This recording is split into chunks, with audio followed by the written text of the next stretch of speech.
John Paul. I'm coming from Tokyo, Japan, and I got some new news that's actually very old. I'll explain in a second. Some people call me.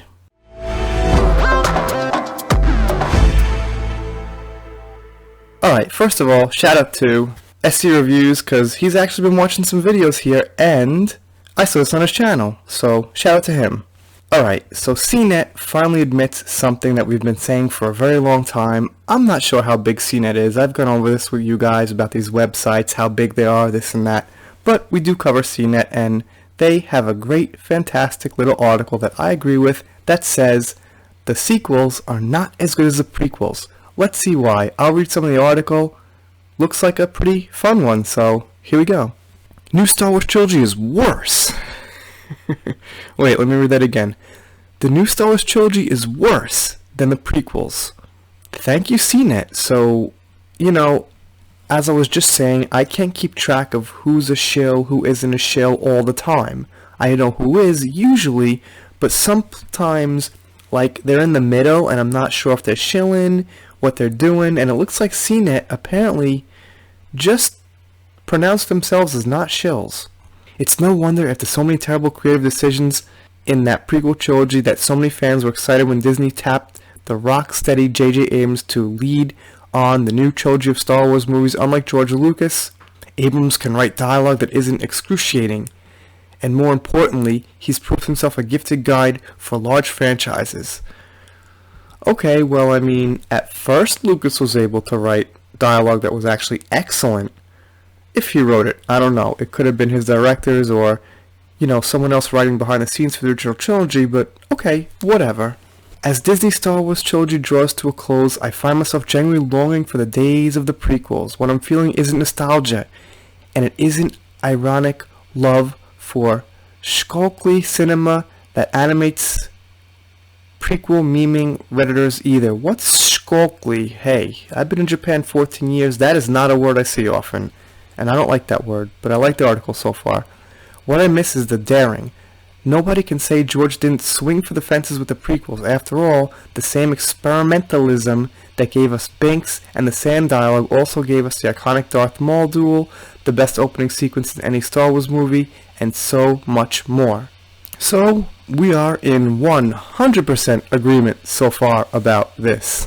From the start, Star Wars has been about the set pieces, elaborate action scenes that leave our hands sweaty and white-knuckled on armrests. Sure, the original trilogy is a mythic story starring a charismatic cast, but everyone remembers the Death Star run, Luke hobbling the AT-ATs and Boba Fett plummeting into the Sarlacc pit.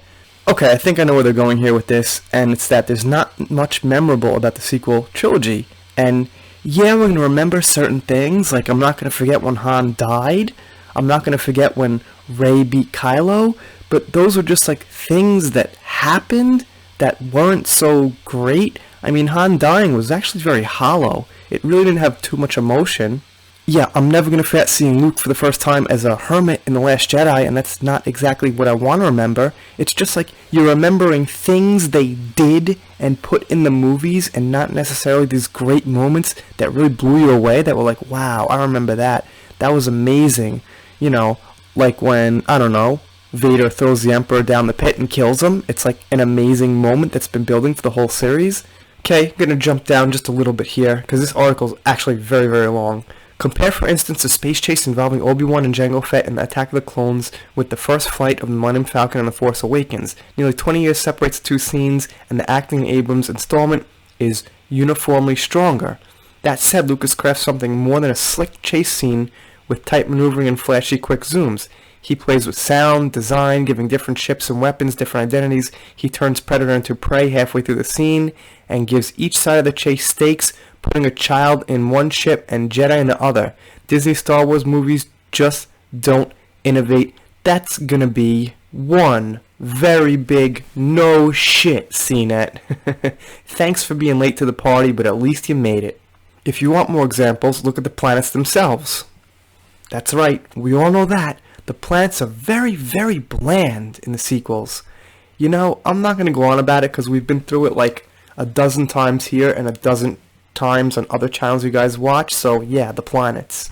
They go on here about how Tatooine feels more like a organic, natural planet. Well, I'll fill in some words for them, but you know what I mean. Tatooine is like a better planet than Jakku. Jakku just feels like a set in a desert with some junk slapped on there, like where people live, and some droids.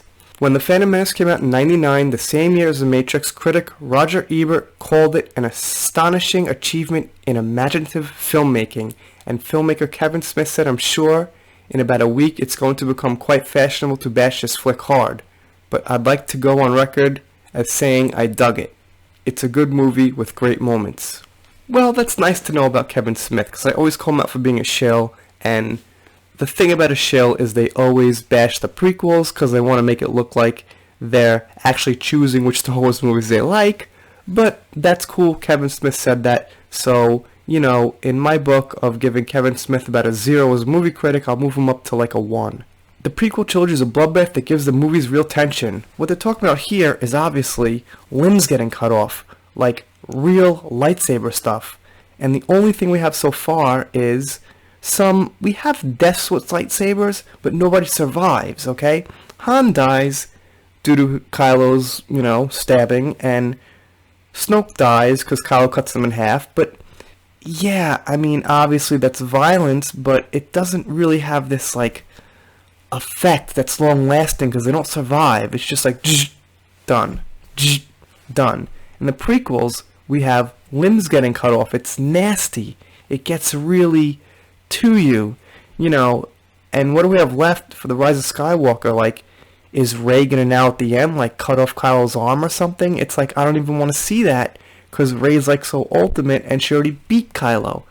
The real twist would be if Rey got something cut off and then, I don't know, there's just really nothing left they could do with that that's going to be satisfying for me.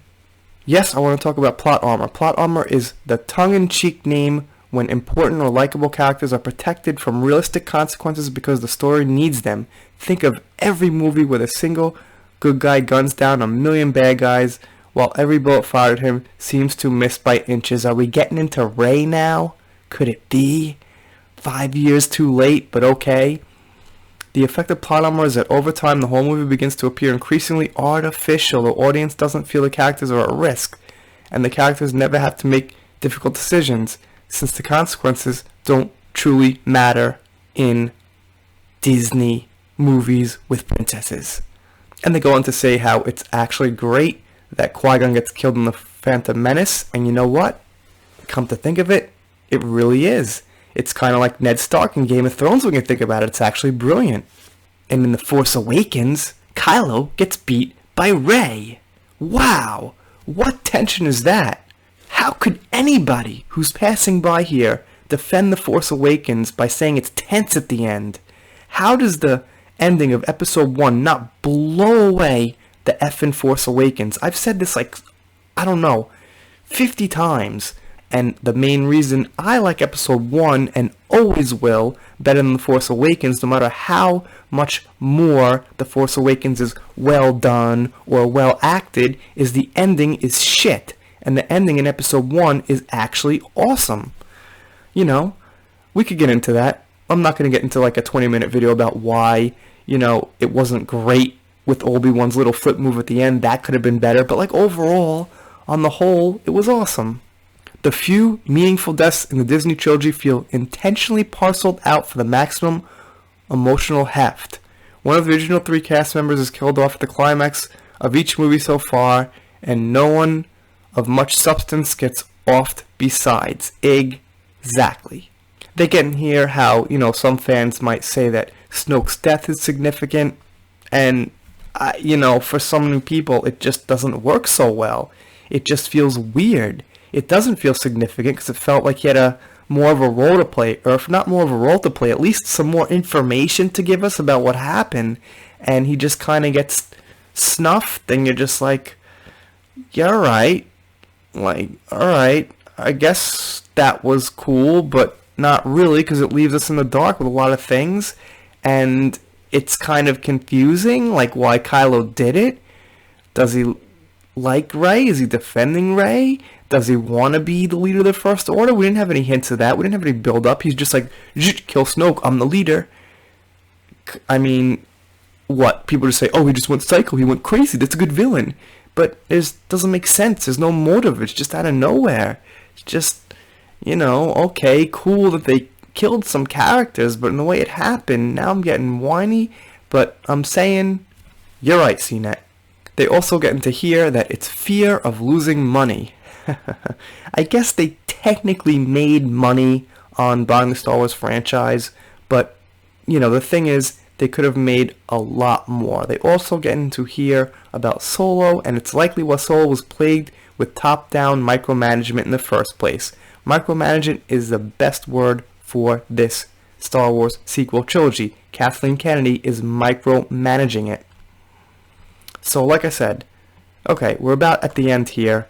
I've read most of this article, and yeah, micromanagement, great word. That's exactly the thing people forget. If it's Kevin Feige, if it's George Lucas, Rian Johnson, J.J. Abrams, it's going to be micromanaged by Kathleen Kennedy or whoever's on the top. So it really doesn't matter. I see people like, Feige, alright, he's in, awesome, save Star Wars. No. You know why? Because it's micromanaged by Kathleen Kennedy, and if not Kathleen Kennedy, the story group or the social justice warrior writers who want Rey to be incredibly awesome and have 14-year-old girls in Solo and things like that, and they care more about gender and feminism and identity politics than about Star Wars. And once you have that, it don't matter who's there. That's one of the reasons I don't hit Rian Johnson as hard as some people do on Blame, because he would have done whatever the hell he was told to do. If they told Rian Johnson, make Luke the hero and make Rey get her ass whooped, he'd be like, yes ma'am, I'll do that. And, that's the thing about Rian Johnson. He's a tool. I'm doing shoutouts. I'd normally do one right now, but my phone's off because it kept buzzing like crazy with like typhoon alerts because there's a typhoon here right now. So no shoutout, just for SC in the beginning. I'll get a nice shoutout video going at some point. I'm doing messed up endings to videos. So if you're enjoying this, click that subscribe button, smash it, press it, whatever you gotta do, and I will see you next time. Don't even tell me what you think about this article because I know you like it.